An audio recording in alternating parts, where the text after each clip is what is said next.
I've been wanting to make this video for quite a while now because this site is underwater, and of all the incredible sites around here, there's so much diversity, there's such a high concentration. This adds just a whole new dimension to this very interesting part of Western Quebec. Let's actually just do a very quick recap of all the sites I've found in the past couple of years here in the area. First, on my land, I found the 15 constructs surrounding the clear or open mountaintop, the perfectly circular 8-foot tall cairn. Beside that, we had the serpent-like waving short wall cairn, and beside that, we had the two straight walls meeting at an angle that turned out to be an angle of 135 degrees, the angle of an octagon. Of course, there was also the stone pyramid, 40 feet tall, a conical mound made mostly of quartz, loosely piled quartz. Now from there, I went just down the road a few miles and found this amazing cairn site with a cluster of about 6 or 7 sites, and then a little further down the road, a few more miles on a totally different property,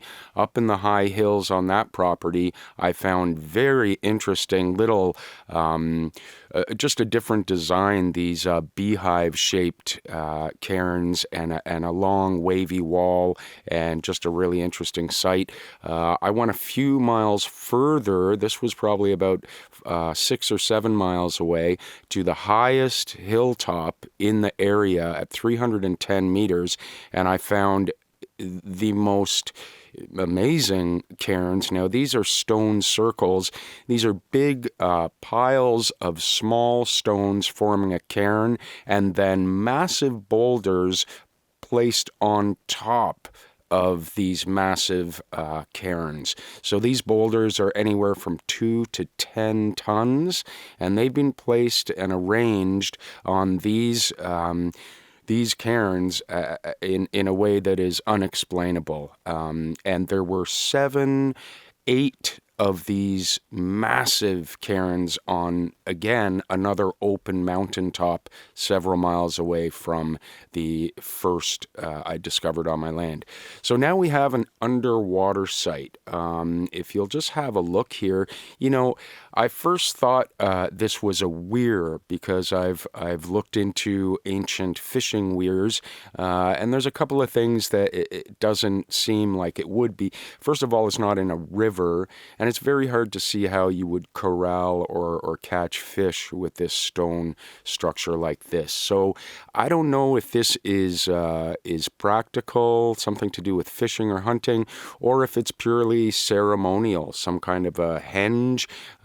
You see the opening right here.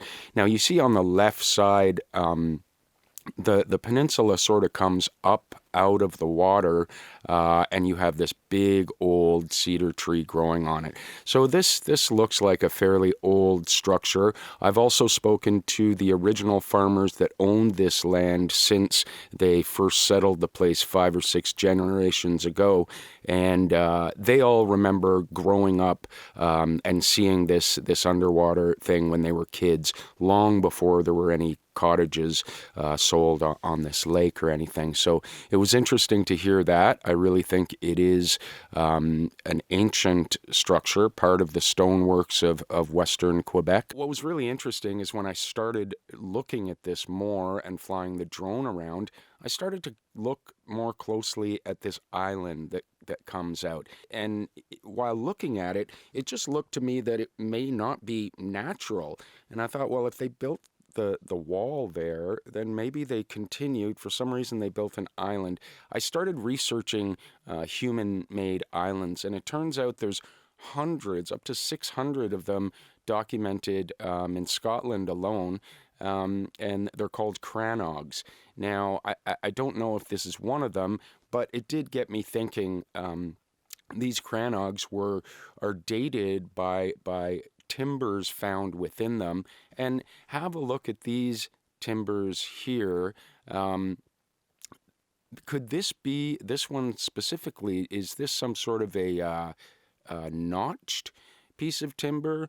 Are these timbers naturally, would they have fallen naturally as trees, or do they seem to be sort of out of place here? I just thought that was really interesting, that this island kind of looks unnatural. It's connected to this strange, clearly unnatural henge or weir thing, and it has these timbers around it that we could scoop right in there and drag out and have this thing tested. And wouldn't that be something? A crannog in North America.